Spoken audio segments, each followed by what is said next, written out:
Hey everybody, I'm Tom Vassell. Welcome to Week in Review. This is where we take a look at the videos we put out last week, give you some quick descriptions of them, and then if you want to see the full video, we'll have links in the description of this video below. So let's get started.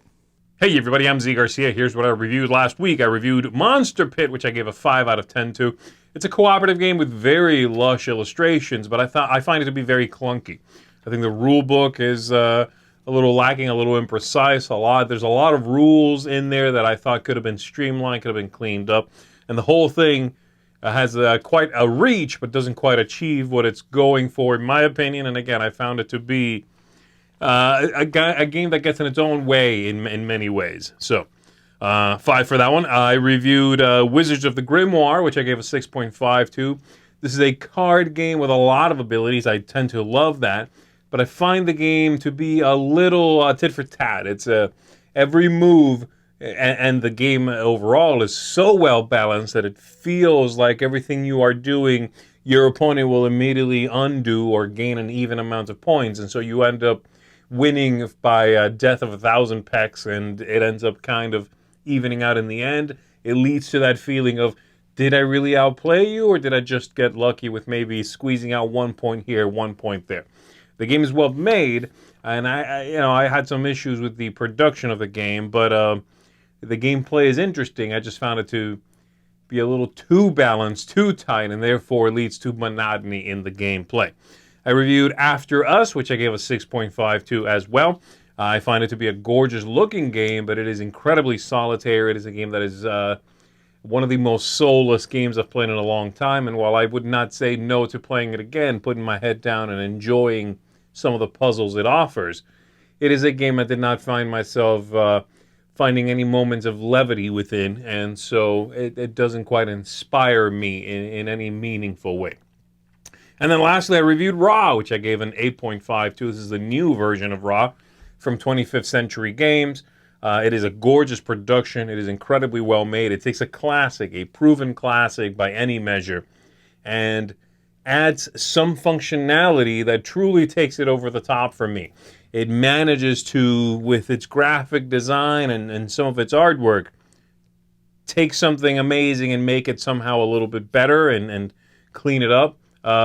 So it's a great game. If you are looking for a bidding game, this is absolutely one of the best bidding games out there. It manages to do a lot with actually very little, and it is tense, fun, has push your luck, has excitement. This is the best version of Raw I've ever seen, and I've seen a few. So there you go. That's going to do it for me. I'll see you on the next one. Hi, I'm Wendy Yee, and this week I reviewed Oh No, Volcano! It's this cute dexterity kind of game where you're moving up trying to get gems and be the first one to get all the gems that are on your little player board. But you're playing these little Plinko balls down, and so it's super fun. I gave it a 6.5 because my daughter wasn't super jazzed about it, but she did enjoy the game, and it's definitely a kid's game. This is not one that I'm going to personally pull out ever.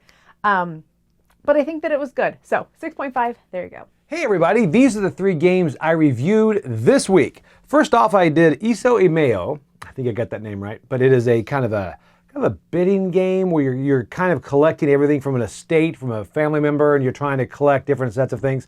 I enjoyed it. It was fun. I actually ended up giving it a 7. All right, I think it's better at 2. Then I also played After Us, which is a game come out by Pandasaurus. Very themeless, but it's a nice little puzzle game. Very multiplayer solitaire. I liked this game a lot. Just know that it is kind of a solitaire feel to it. I did give it an 8, and I can see it going up to 8.5 for some people. But that was After Us. Then I played Raw, the new one. Actually, it's my first time playing Raw. So it was my first experience with Raw was with these great components. I really, really liked this game. And I gave it a 9, and honestly, looking back, this probably should have been higher, should have been closer to a 9.5 or possibly a 10, because this is a fantastic game. I can't think of one negative for it. It's Week in Review time. This week I took a look at one game with the group. This is Isso e Mayo. That's mine, or it's mine. This is a game where basically You're splitting up an inheritance basically after someone has passed away, grabbing skates, grabbing all that stuff. It's a set collection game, but also a kind of like split and choose game where you split it up and then everybody's kind of like trying to vie for those different things by putting more money on if you want someone to take it from someone else, but then if not, you can like switch it around. Oh, this game just had a lot of back and forth with the dollar bills and things like that. It just took a long time for turns, and then it just turned out to be like scoring. This, I could see some people having fun with it, but not really my vibe. So I'm giving it a 6. I would play it if somebody really wanted to play it, but it's not going to be something that I'm going to seek out. But still, not a bad game. But yeah, also we did more of the top 100. We are getting so high on the list. This was like the top 30 to like 21, and I am so excited for that. Make sure to check that out. So many blasts were had. Anyway, let's keep going. It's Chris time. It's Chris time. Bum, bum, bum. Hey everyone, Chris here. It's Chris time. This week I took a look at 4 games, the first of which was called Oh No, Volcano. The volcano really snuck up on you. This is a 7 out of 10 for me. I enjoyed this one, a Phil Walker Harding game. Very silly, very toyetic, but racing up the mountain, dropping marbles, Plinko. Come on, I know everyone's going to say, well, it's like Plinko, it's fun. But you know what? It's like Plinko. It's fun. Very simple, though. Not too much depth, but still a 7 out of 10 because of just how cool it is. Next up, Isso. This is the I split, you choose type of game. I give it a 7.5 because it's got some nice little decisions going on with it that just kind of belie how simple the set collection is, but really trying to sit there and spread out those packs of cards into different categories is very fun, very rewarding, and that simple endgame scoring is very good. Next up, After Us, an 8 out of 10.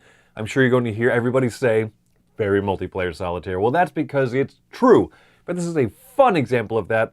Making boxes, getting income, buying gorillas. Everybody wants to buy a gorilla. So, 8 out of 10. Get to live your gorilla purchasing dreams. And then lastly, Raw, a 9.5. I don't give out these scores very lightly, but this is a classic auction game that I adore. I have increased how much I like it over the years, and this newest production from 25th Century Games is how you make a nice, great edition of a game. It is nigh perfect. It's wonderful. Even the non-deluxe Kickstarter version, there's the new one of it. I would highly recommend that you get that because it's just so usable, so fun, a great way to treat a classic game. So that has been my week. It's Chris time. Hey there everybody, it's Mike Delisio, and this week I reviewed a very small box solo-only card game from Japan called Unreliable Wizard. I'm giving Unreliable Wizard an 8.5 out of 10, a seal of excellence. This is just a terrific little game where you are playing as a wizard, you are trying to cast spells to defeat creatures and eventually get to a particular place on this map that's made up of 2 or 3 cards to defeat the big bad. And you are gaining companions along the way. You are learning new spells. This is just such a clever card system for a small card-driven solo-based game. It's fantastic. It is very hard to get a hold of right now. But the reason that I'm reviewing it is that it has been announced that Salt and Pepper Games, publisher, is going to be picking this up to put out English language and Spanish language versions. So I figured people might want to know a little bit more about it before they have to make that decision. All right, well, that's going to do it for me this week. Let's keep it moving. Okay, Ra. Man, oh man, do I love Ra. I used to rate this a 6, but now my rating is a 9.5.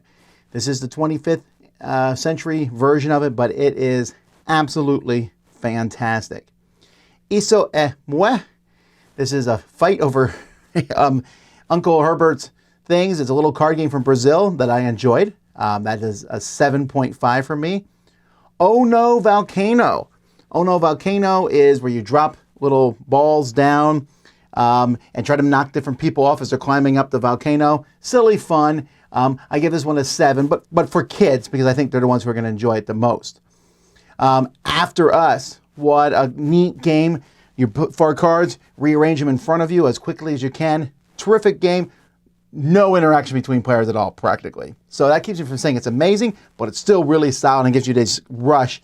So that is an 8 out of 10. I also did a review roundup where I took a look at 6 different games, kind of give mini reviews of each of them. And as a side note, if you'd like our mini reviews, we split them off by themselves on Dice Tower Encore, our other channel. So if you just wanted to see some real quick snippets of reviews, I would check that out. We also did all of our live shows, top 10 action dexterity games. I did my boring unboxing. There's a really, really cool, please don't miss this if you watch anything else on our channel. All Play started a Kickstarter this week, and we did a review of their table and the shelves and stuff. But they went and redid someone's house. The complete makeover video. It is fantastic, folks. You really want to check that one out. And that's what we did here on the Dice Tower this week. Thanks so much for watching Week in Review. I'm Tom Vassell. We'll see you next time.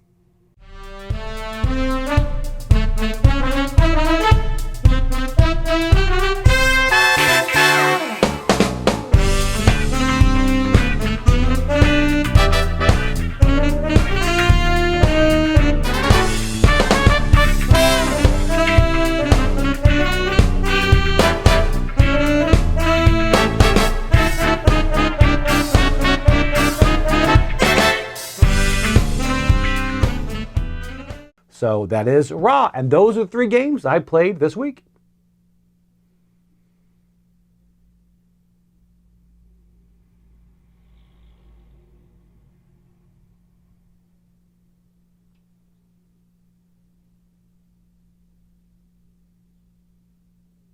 Think I was frozen? Try to act frozen. It's hard to breathe like that. This is cool. I have like a new room with stuff to play with. I'm used to being in that beach studio. What we got here, Roy? This always bothered me. See no evil. Hear no evil. Zoltar.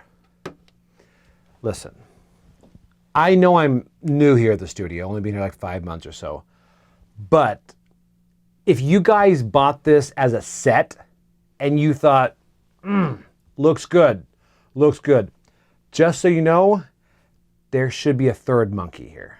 This is not normally the way the story goes. You know, there's a third one. So, I don't know. I don't want to tell Tom because he's like a boss and stuff. He knows everything. But this, not a set. I'm just saying. I mean, you know what, though? I'm going to put it back here. You do you, because this is the way you kind of want it. See no evil, hear no evil, and the Zoltar machine from Big. Yep, that's... I guess that's it. All right, I'm going to get up. Man, get up. Oh my gosh, it's so hard to get up. Oh, crikey. All right, go hit this.